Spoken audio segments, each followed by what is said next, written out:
We have discussed so far convergence of ordinary sequences and convergence of ordinary series, that is series and sequence involving some real constants or real quantities. In this module, we shall discuss convergence of a sequence of random variables, that is we have some sequence where the elements are in fact random variables. So depending on the nature of convergence, we have either probability convergence or either almost sure convergence or convergence in the Rth mean or distribution convergence. In this module, we in particular discuss convergence in distribution and convergence in probability. We shall also give some examples to explain convergence in distribution and weak convergence, and also discuss probability convergence together with some examples.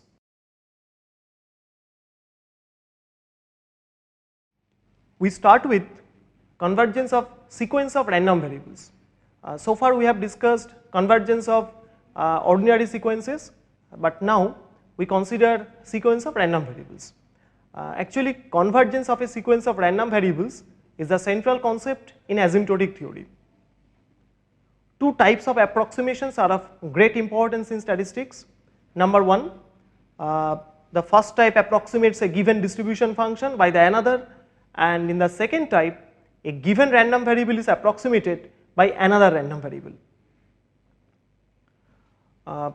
Corresponding to the first type, we have convergence in distributions. However, connected with the latter type, we identify three distinct types of convergence, namely convergence in probability, almost sure convergence, and convergence in the Rth mean. In our next slides, we shall discuss all these types of convergence in details. Before discussing convergence in distribution, let us just enumerate the concept of a distribution function. For a random variable x, its CDF is defined by fx, which is nothing but the probability that capital X less than or equal to small x, and this is defined for every real value x. Then we can at once get the following properties. Number one, f is non-decreasing, that is as we increase small x, fx will not decrease. Next, f is right continuous, that is f x plus 0 is the same as fx for every x. And the lastly, we have f infinity equal to 1 and f of minus infinity equal to 0. In fact, f infinity means probability x less than or equal to infinity, since x is a real valued random variable. So this probability is simply unity, and if we consider x less than or equal to minus infinity, since x is real valued, this probability is simply 0. And these two conditions ensure that f is a proper distribution function. So next we shall discuss a limit of a distribution function. Consider a sequence of random variables xn. Suppose fn is the corresponding sequence of distribution functions, that is xn has a distribution function fnx. We want to investigate the convergence of fn to some limiting CDF. So let us start with an example. Suppose probability xn equal to n equal to 1, that is xn has a degenerate distribution at n. Then naturally fnx is 1 if x greater than equal to n, and it is 0 if x less than n. So combining these two, we can write fnx as indicator of small x greater than equal to small n. So we get a sequence of functions. Then the pointwise limit is simply fnx, or the pointwise limit is simply 0 for all x, that is fnx converges to 0 pointwise for all x.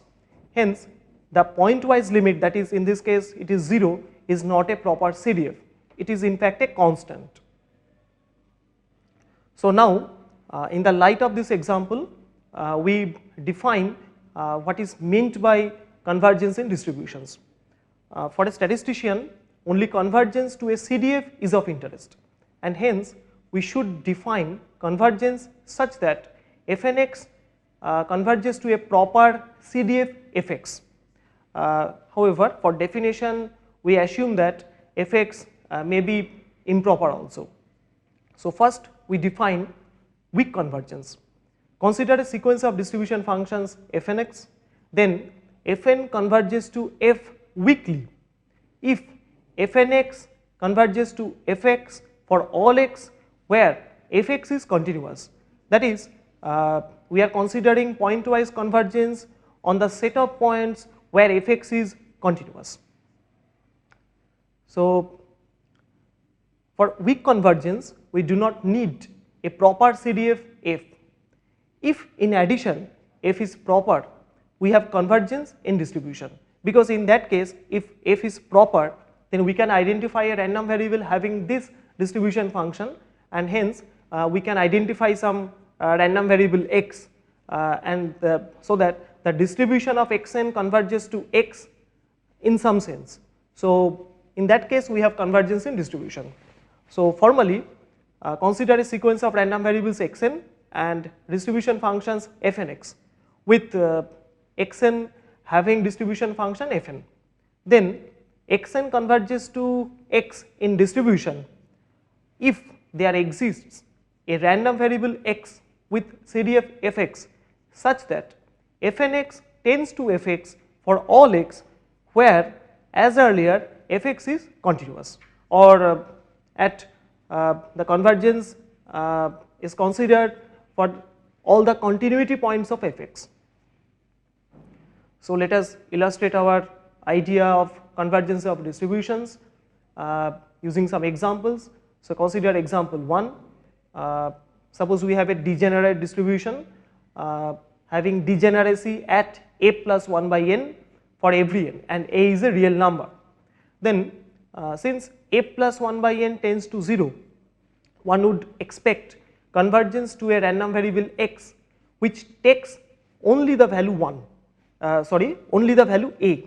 That is, we expect that the limit random variable x is such that it is degenerate at a. However, fnx in this case is as earlier indicator x greater than equal to a plus 1 by n, and hence a limit of fnx comes out to be indicator x greater than equal to a. Hence, if we define fx as indicator x greater than equal to a, we find limit of fna as 0 but fa as 1. Naturally, if we do not restrict to continuity points of f, convergence is not possible. However, a is not a continuity point of f, and hence according to the definition xn converges to a degenerate random variable x having degeneracy at the point a. Consider our next example. Suppose xn has a normal distribution with mean 0 and variance 1 plus 1 by n square for every n. Then we could expect that xn converges to a standard normal variable, because 1 plus 1 by n square tends to 1 as n tends to infinity. So, for large n we might expect that xn will be very close to a standard normal variable. So, for better understanding we plot the distribution of xn for different values of n. The plot is given in the next figure. So, actually we find that as we increase n, 1 by n square is decreased, and so we get another normal variable having lower variance. So, we get the picture like this, and as n becomes very close to infinity or n becomes very large, we get a curve just resembling the standard normal curve. So, in this case this sequence of random variables converges to a standard normal variable. So, we find that for increasing values of n, the graph approaches to the density of a standard normal variable.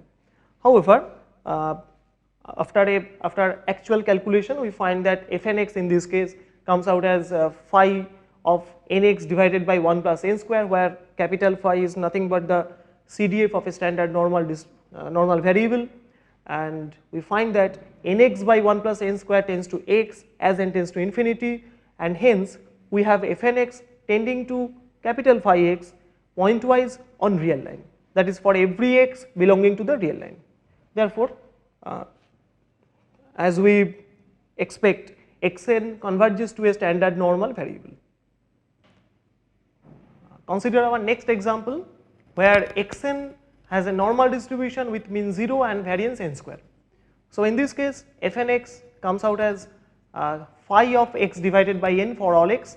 So, here we find that limit of fnx as phi 0 which is half for every x. So, in this case we find that f infinity is also half, which is not equal to 1. So, as we have defined earlier, f is not proper, so that fn converges weakly to f. Naturally, since f is not proper, we cannot identify any random variable x having this CDF f, and hence we do not have convergence in distributions, though we have convergence weakly in this case. Consider our next example where xn has a normal distribution with mean 0 and variance in this case is 1 by n square. So, we have fnx as phi of nx for all x, so that limit of fnx is nothing but indicator x greater than 0 plus half indicator x equal to 0. Actually, if x is positive, then the limit of fnx is nothing but 1. If x equal to 0, we get straightaway fnx as half, and if x is less than 0, we get limit of fnx as 0. So, combining all these using some indicator function, we get the limiting value of fnx. So, in this case, if we define fx as indicator x greater than 0 plus half indicator x equal to 0, we find that f is not right continuous at 0, but 0 in this case is a point of discontinuity of f. Thus, xn converges in distribution to x, where the x is defined as a degenerate random variable having degeneracy at 0. So, for better understanding, we can plot all these things in a graph paper, and the graph can be found in our next page. So, we find the graph as we increase n, 1 by n square becomes smaller and smaller and very close to 0. So, it is natural to expect that we get some variable which is concentrated at 0. So, degenerate random variable is some kind of just satisfies this kind of requirements, and hence our result can be justified from the graph also.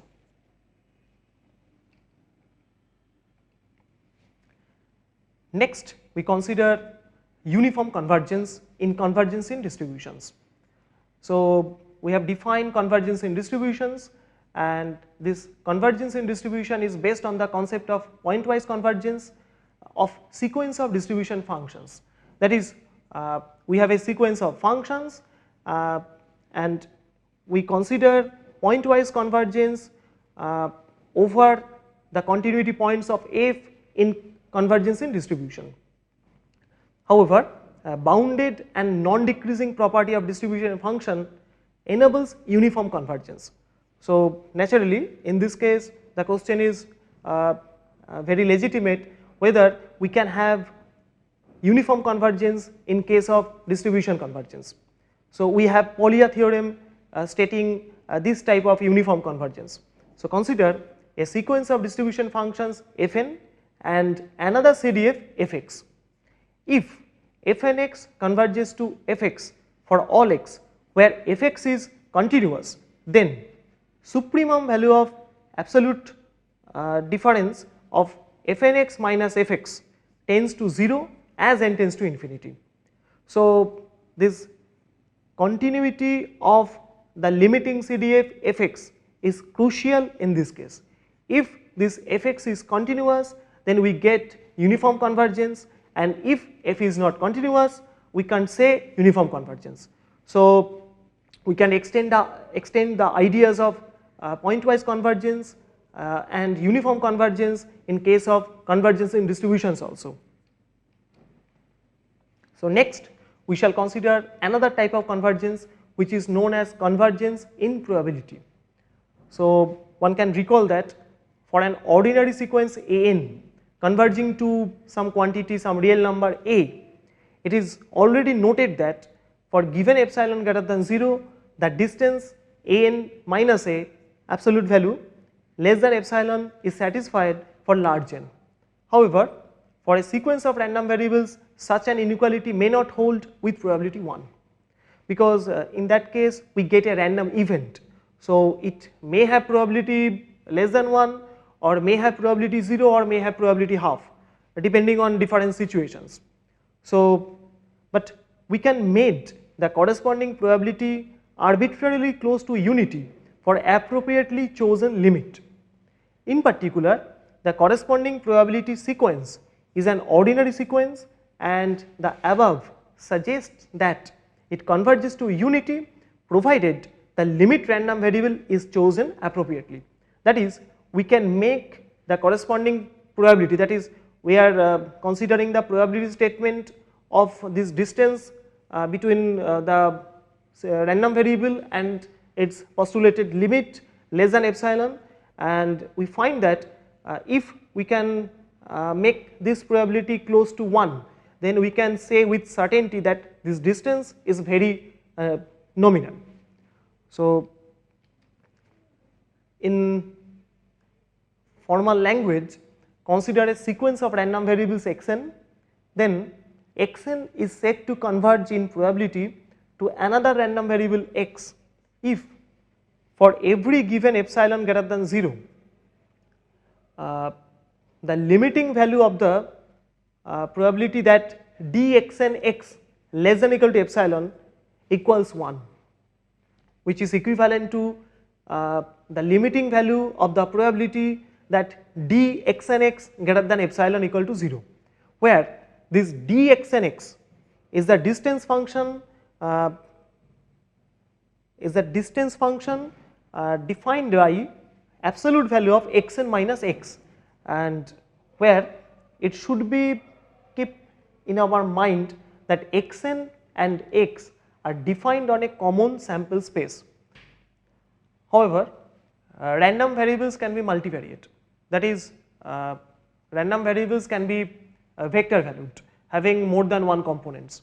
So in that case we consider the Euclidean norm as the distance, that is, in that case dxnx is the norm of the vector xn minus x, which is defined as the positive square root of xn minus x transpose multiplied by xn minus x.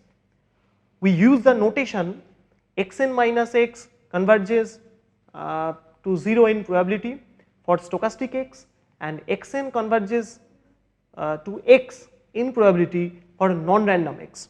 So x, the limit, is taken in the left hand side in case x is stochastic, and if x is non-stochastic, by convention we place it in the right hand side of the limit. So let us consider an example. Suppose xn is defined as x plus 1 by n square, where x has a standard normal distribution. Intuitively, it appears that for large n, the second quantity, that is 1 by n square, has a very negligible role, because 1 by n square tends to 0 as n tends to infinity. So the contribution of the second quantity is negligible, and hence one can expect that xn is very close to x. Now actually the distribution of xn minus x is degenerate at 1 by n square. Then consider any epsilon greater than 1. Now we find that this distance xn minus x in absolute value, this is greater than epsilon, is an impossible event, because absolute value of xn minus x is bounded by 1. So if epsilon exceeds unity, then this probability that the distance greater than epsilon is simply 0. However, probability of this distance greater than epsilon is 1 by n square or 0 according as epsilon less than 1 by n square or epsilon greater than equal to 1 by n square. So, for any epsilon greater than 0 we find that probability that distance between xn and x exceeding epsilon tends to 0, and hence we have xn converging to x in probability. So, next we compare convergence in probability and convergence in distribution. We have defined convergence in distribution and we have defined convergence in probability. So, it is natural to consider their interrelationship, that is whether a sequence converging in probability also converging in a distribution or vice versa. So, convergence in probability implies convergence in distribution, but the converse is true only for degenerate limits. As an example, consider a random variable x having a standard normal distribution and define xn as minus 1 to the power n x. Then due to symmetry xn has a standard normal distribution, and by definition xn converges in distribution to a standard normal variable, but the distribution of the difference xn minus y is independent of any n, and hence this probability, the probability that distance between xn and y exceeds some epsilon does not tend to 0. So, in this case convergence in probability does not hold, though convergence in distribution holds. We have discussed convergence in probability and convergence in distribution, and also discussed their interrelationship and enumerated different properties of convergence in probability and convergence in distribution using some examples. However, we did not consider convergence in the rth mean or almost sure convergence, and we did not consider also convergence of a sequence, in fact a series of random variables. So, in our next module we shall discuss almost sure convergence, convergence in the rth mean, convergence of a series of random variables which are either strong law of large number or weak law of large number, and then pass on to the rate of convergence and some other relations, other stochastic orders like small o and big O.